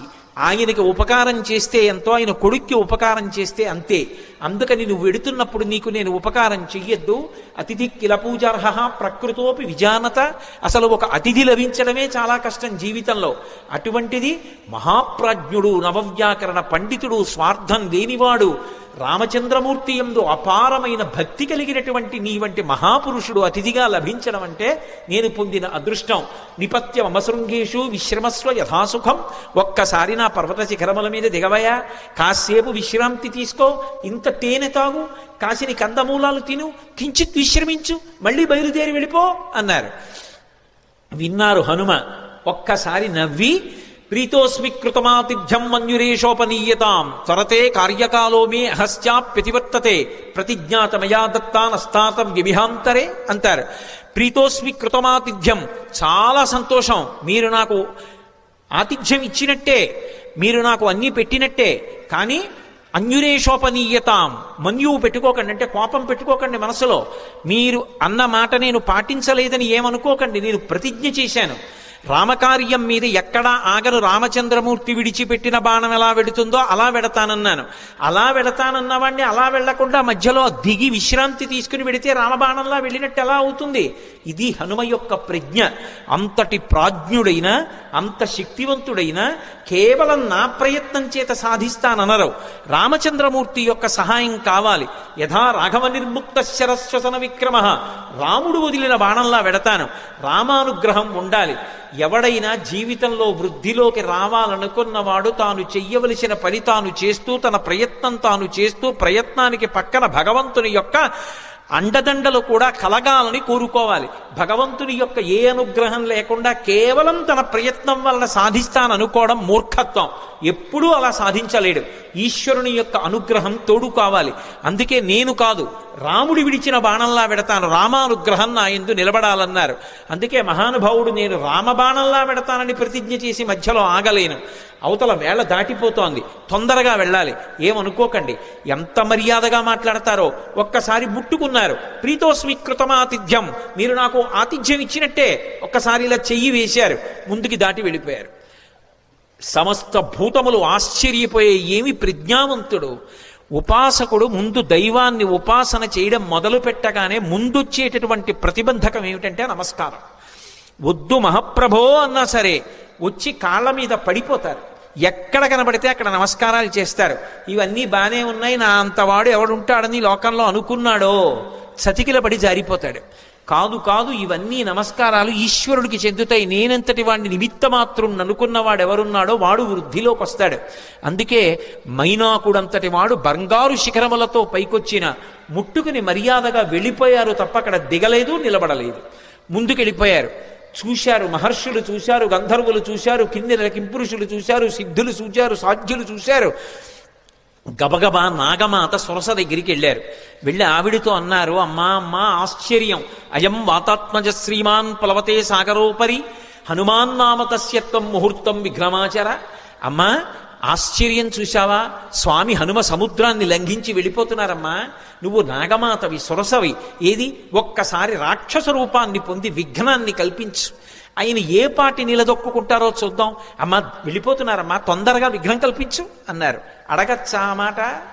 అంటే ఇందులో ఒక విశేషం ఉంది. అసలు ఆ పేరే ఎంత గొప్ప పేరో, సురస. 3 అక్షరాలు కాబట్టి బేసి సంఖ్య.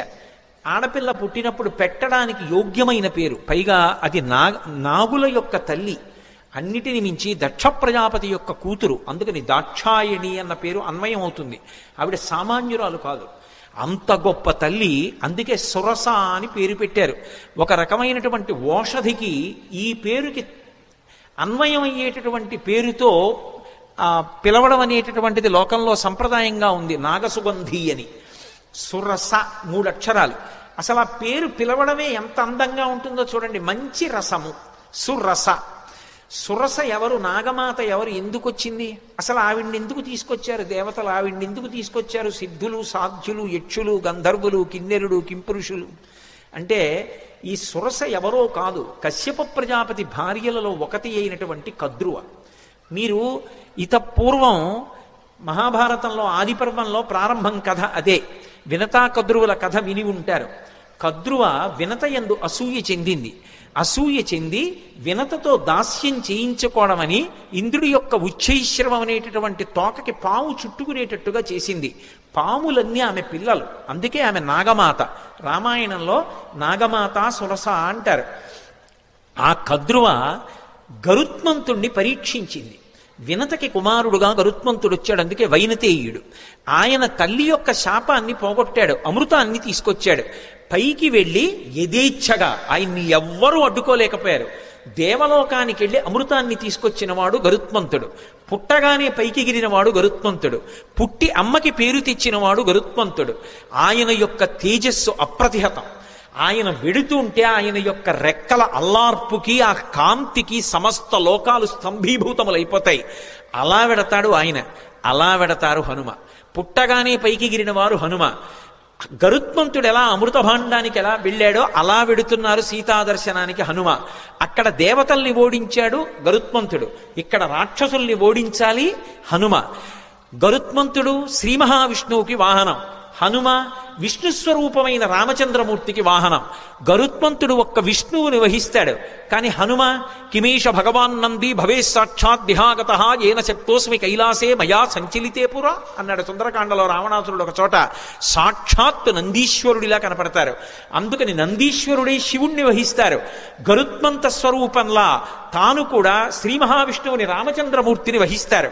అందుకని గరుత్మంతుడు వాహనం, హనుమ వాహనం. అందుకే ఇప్పటికే హనుమద్వాహనం అని లోకంలో వాహనాలు తిరుగుతున్నప్పుడు హనుమద్వాహనం మీద కూడా వెడతారు స్వామి. కాబట్టి వాహన రీత్యా ఇద్దరు అభిన్నులు. తల్లికి కీర్తి తేవడంలో అభిన్నులు, తల్లికి కలిగినటువంటి ఇబ్బందిని తొలగించడంలో అభిన్నులు. ఇక్కడ సీతమ్మ తల్లి తల్లితో సమానం. ఆ తల్లిని ఆ చెర నుంచి విడిపించాలి, అందుకు వెడుతున్నారు. ఆయన అమృతం తెచ్చాడు, ఈయన సీతమ్మ జాడ అన్న అమృతాన్ని తెచ్చి వానరుల్ని రాముణ్ణి సీతమ్మని సంతోషపెడతారు. ఆయన చేసిన కార్యం ఈయన చేసిన కార్యం ఒక్కలాంటివి.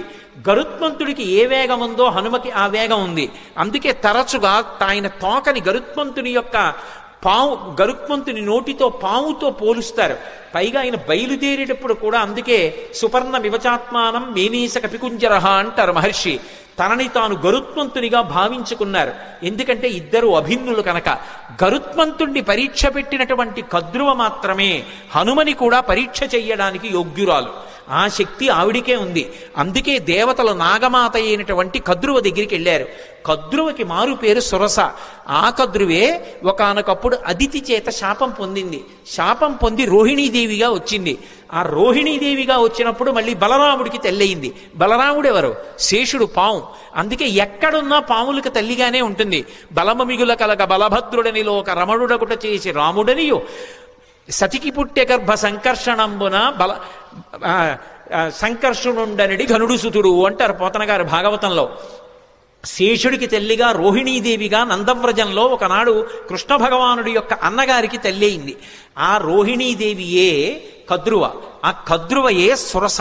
సురస అన్న పేరుతో రాక్షసీ రూపాన్ని పొందింది. అందుకని మాతృస్థానీయ, అమ్మతో సమానురాలు. ఎందుకని అంటే గరుత్మంతునికి పినతల్లి, గరుత్మంతుడు హనుమ అభిన్నులు కాబట్టి గరుత్మంతునికి పినతల్లి, కాబట్టి పినతల్లి తల్లితో సమానం, కాబట్టి మాతృస్థానీయ. రాక్షసీ రూపాన్ని పొందింది. పక్కనున్నటువంటి వినతని బాధపెట్టింది, వైనతేయుల్ని బాధపెట్టింది, తన పిల్లల్ని మొయ్యమంది పావుల్ని గరుత్మంతుణ్ణి. అలా గరుత్మంతుణ్ణి ఎలా శోధించిందో అలా ఇక్కడ హనుమని శోధించాలి. బాధ పెట్టినట్టు కనపడాలి, బాధ పెట్టి హనుమ యొక్క గొప్పతనాన్ని లోకానికి చాటాలి. అక్కడ గరుత్మంతుణ్ణి ఎలా పరీక్షించిందో ఇక్కడ అలా హనుమని పరీక్షించడానికి అధికారము కలిగినటువంటిది కద్రువ ఒక్కతే. అందుకే కద్రువని రాక్షసీ రూపంతో రమ్మన్నారు. కద్రువ రాక్షసీ రూపాన్ని పొంది వస్తే దాని పేరు సురస. కానీ ఆమె దాక్షాయణి, దక్ష ప్రజాపతి కుమార్తె, కశ్యప ప్రజాపతి యొక్క భార్య. అందుకే వినత కద్రువ ఇద్దరూ కూడా దక్ష ప్రజాపతి కుమార్తెలలో వాళ్లే. అందుకని ఆమె రాక్షసీ రూపాన్ని పొంది వచ్చి అడ్డంగా నించుంది. ఇప్పుడు నిలబడితే స్వామి హనుమ వచ్చేస్తున్నారు. ఆయన్ని చూసింది. చూసి ఆవిడంది, నువ్వు ఒక్కసారి నా నోట్లోకి ప్రవేశించు, భక్షయిష్యామి, నేను తినాలనుకుంటున్నాను, ప్రవిష్టోస్మి మమాననం, నా నోట్లోకి నువ్వు రా అంది. తినాలనుకున్న వాళ్ళు తినేస్తారు, అంతేకాని నా నోట్లోకి నువ్వు రా ఏమిటి అంటే పరీక్షిస్తోంది అక్కడ. అంతేకాని సింహిక తినేసినట్లు తినేయాలనుకోవడం ఆవిడ లక్షణం కాదు, శోధించడానికి వచ్చింది. ఇక్కడ వివేకం కావాలి.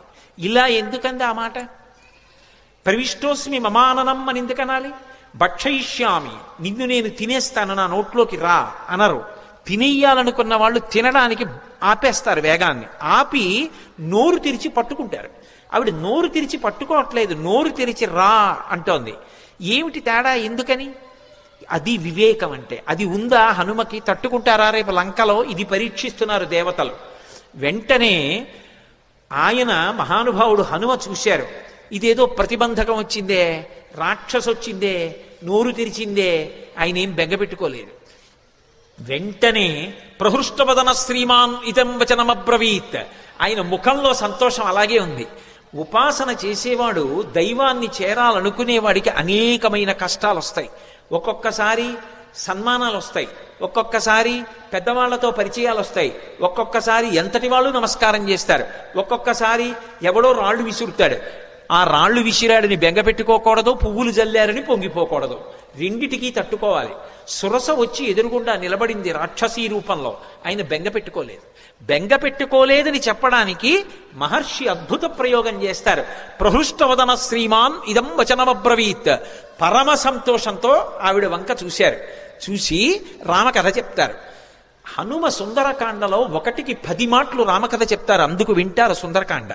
కానీ చెప్పేటప్పుడు మళ్ళీ మొత్తం కథంతా చెప్పరు. ఎక్కడ ఎలా చెప్పాలో అలాగే చెప్తారంతే. ఒక్కొక్క చోట సంక్షిప్తంగా చెప్తారు. ఈ పరిస్థితుల్లో రామకథ వివరంగా చెప్పడం కుదరదు. అందుకే ఎంత సంక్షిప్తంగా చెప్పారంటే, రామో దాశరథిర్నామ ప్రవిష్టో దండకాననం లక్ష్మణేన సహభ్రాత వైదేహ్యా చాపిభార్యయా అథవా మైథిలీం దృష్ట్వా రామంచా క్లిష్టకారిణం ఆగమిష్యామితే వక్త్రం సత్యం ప్రతిశృణోమితే అన్నారు. అమ్మా, దశరథ మహారాజు గారి కొడుకు రామచంద్రమూర్తి సీతమ్మతో కలిసి తండ్రిని సత్యమునందు నిలబెట్టడానికి అరణ్యవాసానికి వస్తే రాముడి భార్య అయిన సీతమ్మని రావణుడన్న రాక్షసుడు అపహరించాడమ్మా. ఆ సీతమ్మ జాడ కనిపెట్టడానికి వెడుతున్నాను. ఒక్కసారి సీతమ్మ జాడ తెలుసుకుని రామచంద్రమూర్తికి చెప్పి వచ్చి నీ నోట్లోకి వచ్చేస్తాను, నన్ను మన్నించమ్మా, వదిలిపెట్టు అన్నారు. ఆవిడ తినేస్తానంటలేదు, పట్టుకోవట్లేదు. ఆవిడంది కుదరదు, ఇది దేవతల వరం. అంటే నిన్ను పరీక్షించాలి, దేవతలు అడిగారు కాబట్టి నువ్వు నా నోట్లోకి వచ్చి వెళ్ళు అంది.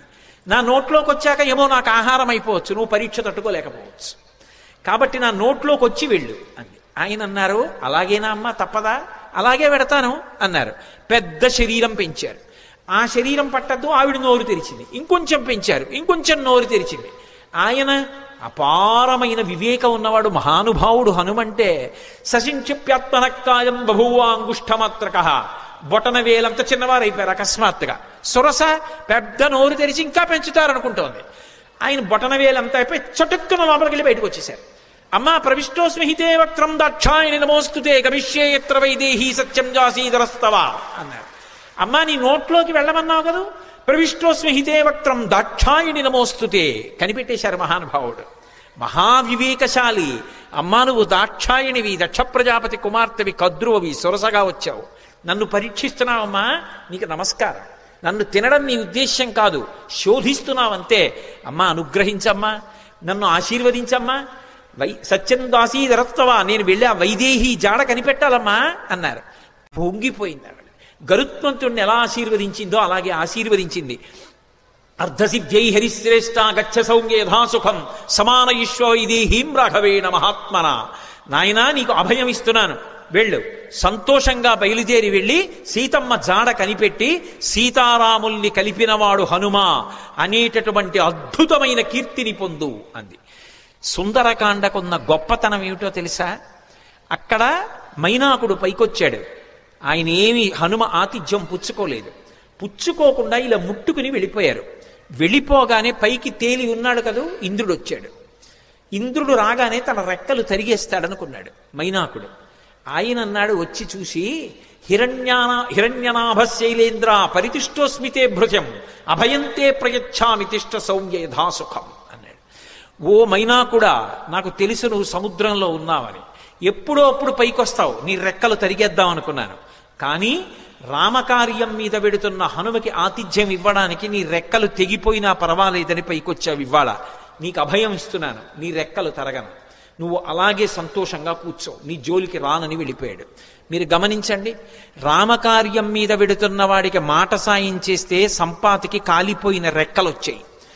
రామకార్యం మీద వెడుతున్న వాడికి గుక్కెడు మంచినీళ్లు ఇవ్వలేదు, తాగలేదు.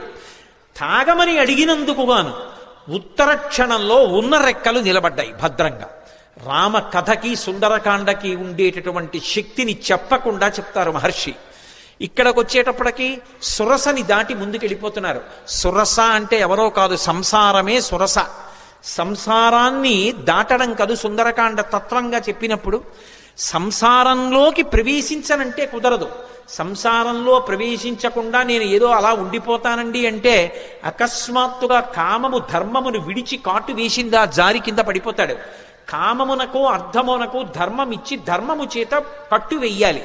కట్టు వేసి సంసారమునందుండి సంసారమునకు అంటుకోకుండా సంసారాన్ని పరిశీలించి సంసారమునకు నమస్కరించి సంసారము యొక్క అనుగ్రహంతో వైరాగ్యాన్ని పొంది కొబ్బరి పెంకు కట్టుకున్న కొబ్బరి కురిడి అయిపోయిన తర్వాత విడిపోయినట్టు సంసారము నుండి విడివడాలి. అలా విడివడేటటువంటి ప్రజ్ఞ ఏది ఉందో అది సంసారములోకి వెళ్ళి పైకి రావడం, ఆ ప్రజ్ఞని ఆవిష్కరించడం, సురస నోట్లోకి వెళ్ళి పైకి రావడం. కాబట్టి మహానుభావుడు మనకి మార్గాన్ని నేర్పి ఇది కదా సుందరకాండని పేరు పెట్టడానికి మహర్షి ఎంచుకున్నటువంటి అన్వయ క్రమం. లోపలికి వెళ్ళి పైకొచ్చారు, సురస ఆశీర్వచనం పొందారు, మరికొంచెం ముందుకెళ్ళారు. వెళ్ళేటప్పటికీ అకస్మాత్తుగా ఆయన యొక్క గమనం కుంటు పడిపోయింది. ముందుకు వెళ్ళలేకపోతున్నాను, నన్ను ఏదో మహాభూతం ఆపేసింది, నా గమనం కుంటు పడిపోయింది, నా శక్తి క్షీణించిపోయింది, ఎందువలన అని చూశారు. చూసేటప్పటికీ వక్త్రం ప్రసారయామాస పాతాళాంతర సన్నిభౌ, ఒక పెద్ద ప్రాణి ఒకటి నీళ్లల్లో పడుకుని ఉంది. అది దానికి ఒక లక్షణం ఉంది. ప్లవమానంత తం దృష్ట్వా సింహికా నామరక్షసి మనసా చింతయామాస ప్రవృద్ధా కామరూపిణి. ఇది మీరు జాగ్రత్తగా గమనించాలి. కిష్కింధకాండలో దక్షిణ దిక్కు కెడుతున్నప్పుడు వానరులందరినీ పిలిచాడు సుగ్రీవుడు. ఆయన్ని వాలి వెంట తరిమినప్పుడు భూమండలం అంతా తిరిగాడు. అందుకని ఆయనకి తెలుసు ఎక్కడే ఉందో. అన్ని దిక్కులకి వెళ్ళిన వాళ్ళకి చెప్పాడు. తూర్పు దిక్కు కెడితే ఏముంటుందో చెప్పాడు, ఉత్తరాన్ని చెప్పాడు, పశ్చిమం చెప్పాడు, దక్షిణం చెప్తూ మిగిలిన దిక్కులలో సముద్ర గర్భంలో రాక్షసులు ఉంటారు పురుషస్వరూపంతో. దక్షిణ దిక్కున ఉండేటటువంటి సముద్రంలో రాక్షసి ఉంటుంది, స్త్రీ. ఆమె పేరు అంగారిక అని చెప్పాడు. అంగారిక అన్న మాటకు అర్థం ఏమిటో తెలుసా? అంగములను శోషింపచేయగలిగినటువంటి విద్యుత్ సంబంధమైనటువంటి అగ్నిస్వరూపం. అందుకే సింహస్వరూపంగా ఉంటుంది. సింహిక స్త్రీవాచకం. అది పడుకునుంది, దానికి ఒక శక్తి ఉంది. అది చూసిందనుకోండి, ఆ చూసిన శక్తి చేత ఆపేస్తుంది, అవతల వాళ్ళ యొక్క శక్తి తనకి లాగేస్తుంది. అంత గొప్ప శక్తి సింహికది. అది లాగేసింది హనుమ యొక్క శక్తిని. ఆయన శక్తి కుంటుపడిపోయింది, ముందుకు వెళ్ళలేకపోయారు. ఆగిపోయి కిందకి చూశారు. ఏమి ఆపింది నన్ను అని చూశారు. ఒక్కసారి ఊర్ధమూల మనశ్చైవ వీక్షమాణస్తతకపి దదృశీస మహత్సత్వా ఉద్దితం లవణాంభసి తదృష్ట్వా చింతయామాస మారుతిం వికృతానినం కపిరాజేన కడితం సత్వమద్భుత దర్శనం. ఓసారి కిందకి చూశారు, పైకి చూశారు, పక్కలకి చూశారు, నీటిలోకి చూశారు. పెద్ద నోటితోటి మహాప్రాణి ఒకటి పడుకునుంది. గమనించారు. ఓ, దీని గురించే సుగ్రీవుడు బయలుదేరే ముందు చెప్పాడు. ఒక మహాప్రాణి దక్షిణ సముద్రంలో కనపడుతుందని చెప్పాడు. అది పైన వెడుతున్న వాణ్ణి కూడా దూరం నుంచి చూసి కూడా వాడి శక్తిని లాగుతుందని చెప్పారు. ఇదేనమాట. దీన్ని ఉపేక్షించకూడదు. ఇది చంపే లక్షణం ఉన్నది. సురస చంపదు, ప్రవేశించి బయటికి వెళ్ళచ్చు, అనుగ్రహించడానికి వస్తుంది. సంసారం చంపేయడానికి రాదు. సంసారాన్ని సక్రమంగా వినియోగించుకోగలిగిన వాడు ధర్మం చేత అర్ధకామములను ముడివేసి చక్కటి వైరాగ్యాన్ని పొంది వానప్రస్థుగా మిగిలిపోయి ఈశ్వరుడికి దగ్గరవుతాడు. సంసారాన్ని ఉపయోగించుకోలేని వాడు సంసారం పెట్టిన పరీక్షకి లొంగలేక ఇది నేననుకుని బరువు పెంచుకుని సంసారమునందు మగ్నుడైపోతాడు.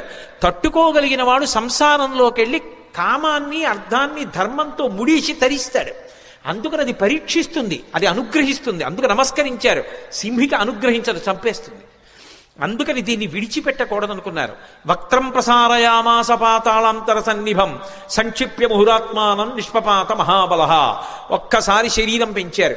మళ్ళీ సురస పెంచినట్టే సింహిక కూడా పెద్ద నోరు తెరిచింది. చూశారు. ఒక్కసారి మళ్ళీ చిన్న రూపాన్ని పొంది లోపలికి వెళ్ళిపోయారు. సమస్త భూతములు భయపడ్డాయి, అమ్మోది మింగేస్తుందని.